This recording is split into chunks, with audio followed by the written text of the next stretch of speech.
아이를 낳아 키우는 일은 정말이지 쉽지 않습니다. 그저 사랑하는 것만으로는 부족하지요. 하지만 우리 모두 엄마 아빠는 처음이니까 서툴 수밖에 없음을 인정해야 합니다. 완벽한 부모는 없습니다. 더 이상 혼자가 아닌 함께하는 육아를 위해 오늘 또 노력하는 부모가 있을 뿐입니다. 저와 함께 아빠 육아 전문가를 향한 첫걸음 시작해보도록 할까요? 안녕하세요. 가톨릭 의대 소아청소년과 김영훈 교수입니다.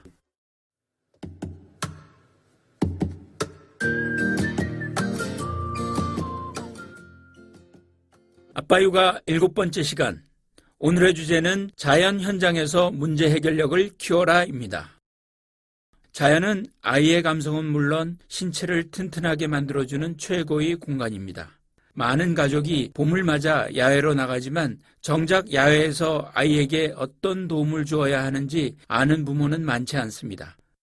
오늘은 아이가 자연 속에서 제대로 놀 수 있는 방법에 대해 이야기해 보도록 하겠습니다. 레오나르도 다빈치는 어릴 적부터 인간은 새처럼 날 수 없을까라고 궁금해했습니다. 주변 사람들은 다빈치의 호기심을 허황되다고 생각했습니다. 그러나 다빈치는 다른 사람을 의식하지 않고 새처럼 날 수 있는 도구를 만드는데 몰두해 그 설계도를 우리에게 남겨놓았습니다. 알베르트 아인슈타인도 다르지 않습니다. 그는 우주를 관통하는 법칙이 있다고 믿었습니다. 우주의 질서가 아주 분명하고 단순할 것이라는 호기심을 보였는데 그것이 상대성 이론을 세우는 디딤돌이 되었습니다. 아이들은 인간뿐 아니라 주위의 모든 것에 대해 관심을 보입니다. 타고르는 12살이 되었을 때 아빠와 함께 4개월 동안 히말라야 산으로 여행을 했는데 이 여행이 문학적 감성을 기르고 다른 사람과 교류하는 법을 익히는데 중요한 역할을 했다고 말했습니다.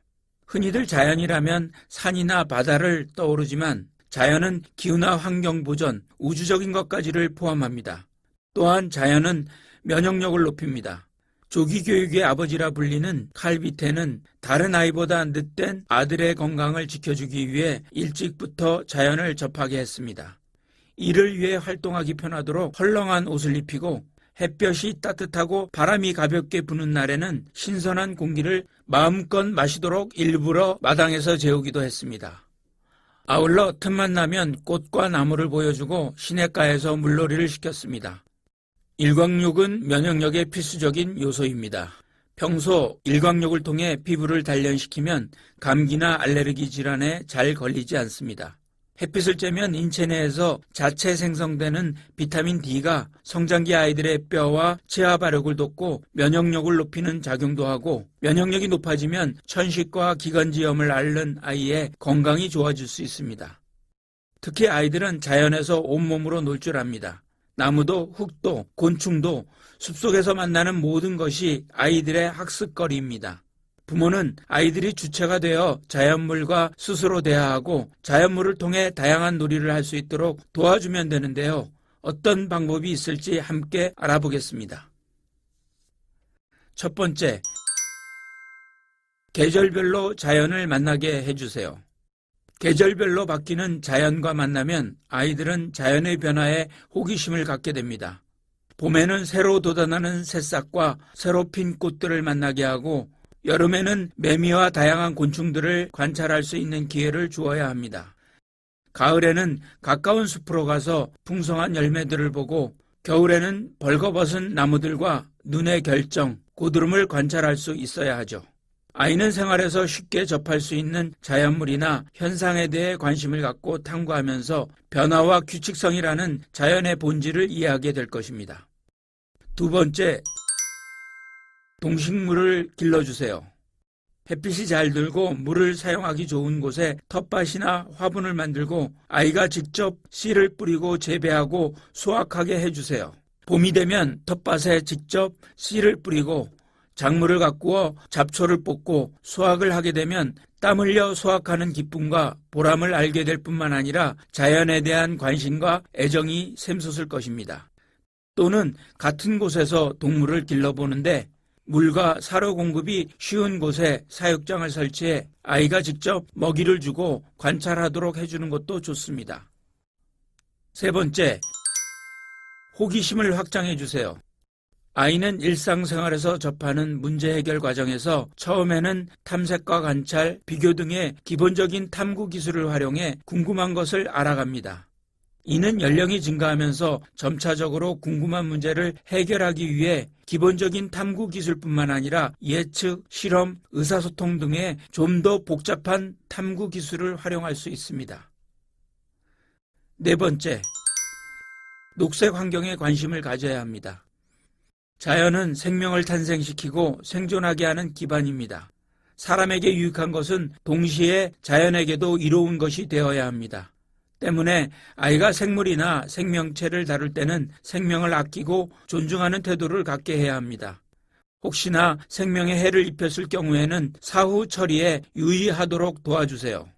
녹색 환경을 위해 아이가 생활 속에서 직접 실천할 수 있는 부채 사용하기, 일회용품 사용하지 않기, 쓰레기 분리수거하기, 씨앗 또는 나무 심기 등도 실천해 보길 추천합니다.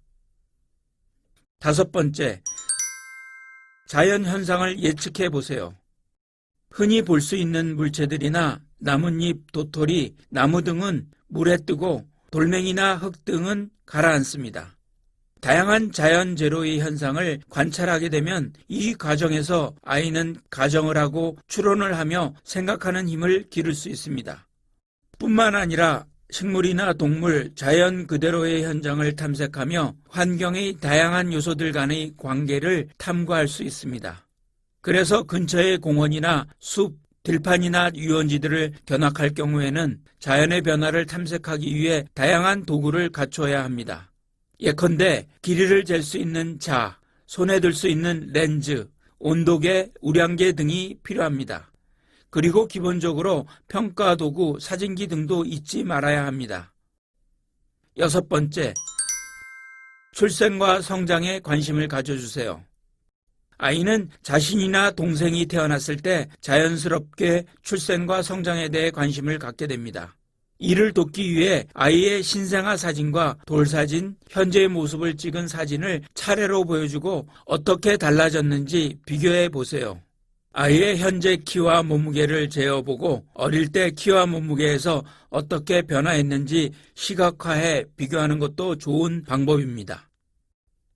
오늘 이야기한 내용 중에 아이가 자연에서 문제 해결 능력을 키울 수 있다는 사실 혹시 알고 계셨나요?